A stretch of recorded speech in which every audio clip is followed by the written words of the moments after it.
유영철은 출소 후 본격적으로 살인을 하게 됩니다. 유영철의 첫 번째 살인사건입니다. 때는 2003년 9월 24일 수요일입니다. 남편과 함께 지방에서 거주 중이던 이영애 씨, 배우가 아니라 30살 일반인입니다. 이영애 씨는 아침부터 시아버님께 전화를 걸었습니다.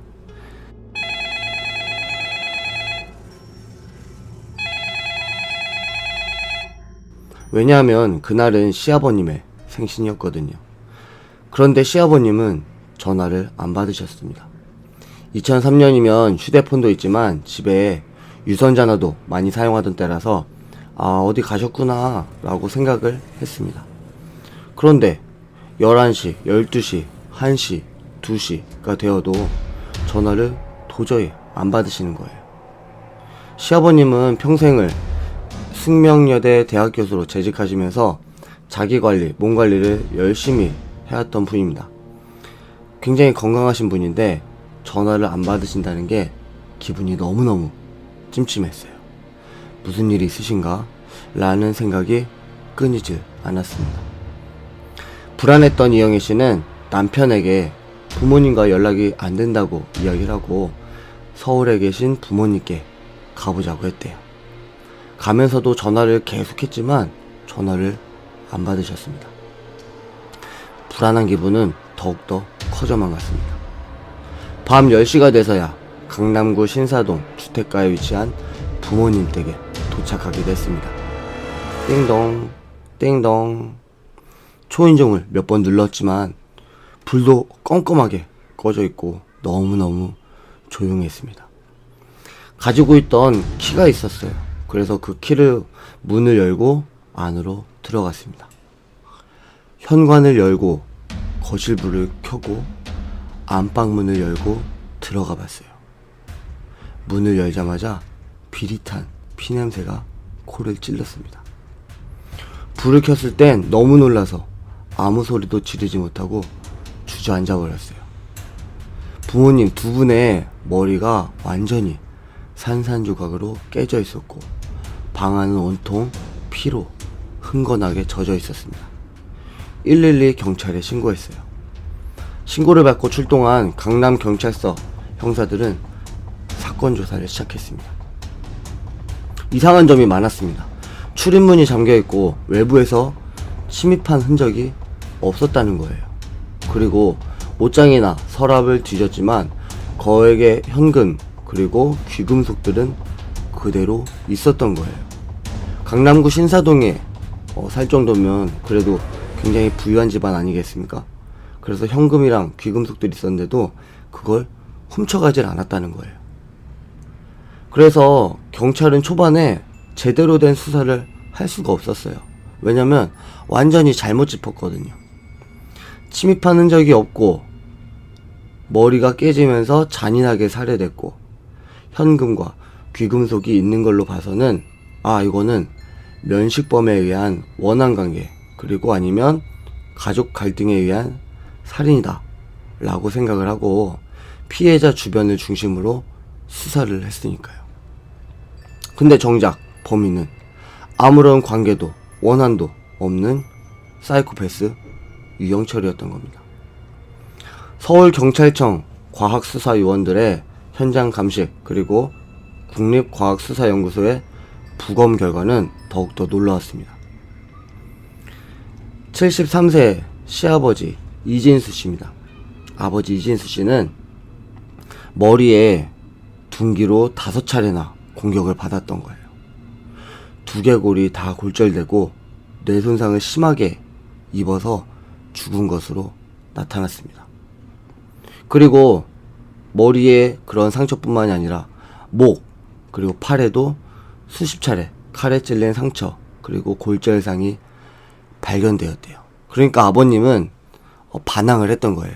유영철이 망치를 들고 머리를 깨려고 하고 그리고 어떻게 죽이려고 하는데 그 상태에서 그래도 아버님은 반항을 하신 겁니다. 남자니까 그래도 반항을 했겠죠. 그런데 어머님 67세의 시어머니 이숙진 씨입니다. 이숙진 씨는 비슷한 방법으로 살해가 됐어요. 일단 유영철이 망치, 주로 사용하던 흉기가 있거든요. 그 망치를 이용해서 정수리 쪽에 3차례 공격을 받아서 즉시 숨진 것으로 보여집니다. 왜냐면 다른 데에 상처가 없어요. 아버님처럼 칼에 찔리거나 어떤 그런 목이나 이런 상처가 하나도 없이 그냥 머리에만 상처가 나 있습니다. 유영철이 그냥 학살을 했던 거예요. 사자가 토끼 잡아먹듯이 그냥 살인을 한 겁니다. 여기까지가 유영철의 첫 번째 살인사건입니다. 첫 번째 살인사건이 일어난 뒤 유영철의 두 번째 살인행각은 보름이 지난 2003년 10월 9일에 일어납니다. 이 사건은 구기동 일가족 살인사건이라고 부르겠습니다. 61세의 고상수 씨는 은퇴한 다음에 소일거리 삼아서 주차 관리원으로 일하고 있었습니다. 그날도 어김없이 새벽 5시에 출근을 하셔서 일을 하고 북한산 근처 집에 온 것이 저녁 6시 반쯤이었다고 해요.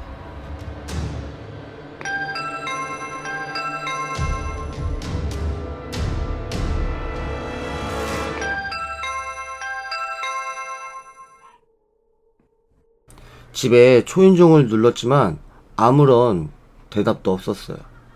집에 전화를 해봐도 신호만 갈 뿐 아무도 받지 않았습니다. 고상수 씨 집은 이런 경우가 거의 없어요. 다른 집은 많았지만 고상수 씨 집은 집에 아무도 없는 경우가 흔치 않습니다. 왜냐하면 고상수 씨는 아내와 함께 살고 있었는데 뿐만 아니라 80이 넘으신 노모를 모시고 있었고요. 또 아들이 있었는데 지체 장애를 앓고 있는 34살의 아들을 보호하며 살고 있었습니다. 그러니 당연히 집안에 아무도 없는 경우는 흔치가 않았던 거죠. 그런데 그날따라 아무도 없어서 할 수 없이 담을 넘어 집에 들어갔습니다. 역시나 집안은 깜깜했어요. 거실에 있는 스탠드 불을 켜고 주변을 둘러봤습니다. 바닥은 피로 축축해져 있었고 벽난로 옆에는 아내가 피를 흘리면서 쓰러져 있었어요. 아내에게 달려가 봤지만 이미 싸늘하게 시신이 되어 있었어요. 고상수 씨는 너무 놀랐지만 정신을 부여잡고 가까스로 112 경찰에 일단 신고를 합니다. 신고를 한 뒤에 갑자기 생각이 난 거예요. 노모 그리고 아들이 생각이 났습니다. 집을 둘러봤어요.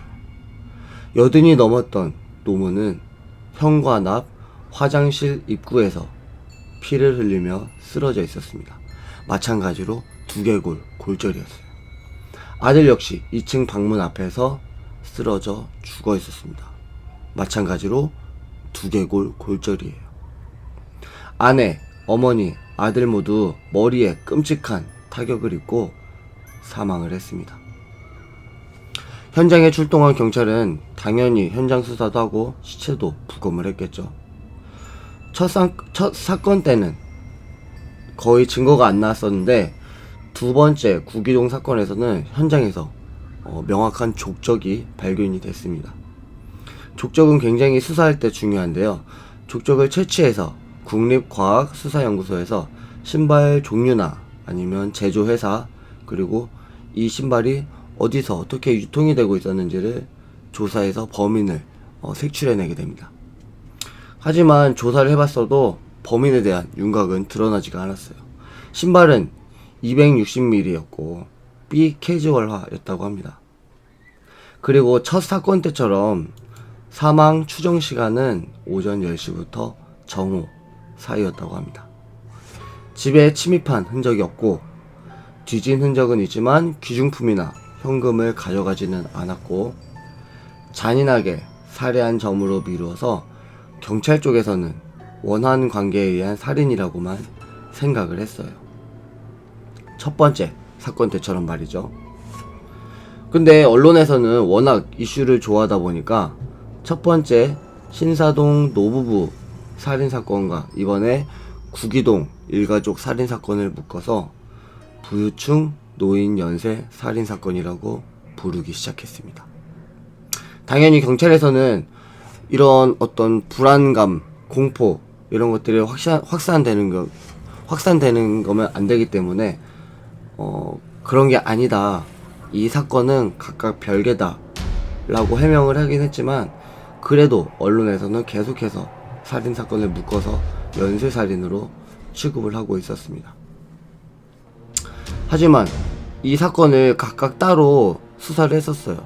서대문 경찰서 그리고 강남 경찰서 따로 수사를 해나갔지만, 수사를 할수록 범행 시간 그리고 수법, 머리에 망치 같은 둔기로 타격을 했던 그런 수법, 흉기 형태, 머리에 났던 그런 상처들의 형태들, 피해자의 나이, 고령인 점 등등 동일한 부분이 너무너무 많은 것을 생각해 보면서 동일범에 의한 연쇄 살인 가능성을 이제 점점점 제기하기 시작하게 됩니다. 여기까지 유영철이 벌였던 살인사건 첫 번째 그리고 두 번째 사건을 알아봤는데요. 다음번에 또 다른 사건들을 알아보면서 어떻게 살인 행각을 저질렀는지 알아보려고 합니다. 이때까지만 해도 경찰 측에서는 전혀 이런 연쇄 살인범이 누구라는지, 연쇄 살인범도 솔직히 확신을 할 수가 없었어요. 그냥 원한관계라고만 생각을 했었는데, 점점 이 살인사건을 연쇄살인으로 생각하게 되는 그런 과정을 같이 알아보도록 하겠습니다. 첫 번째 살인사건이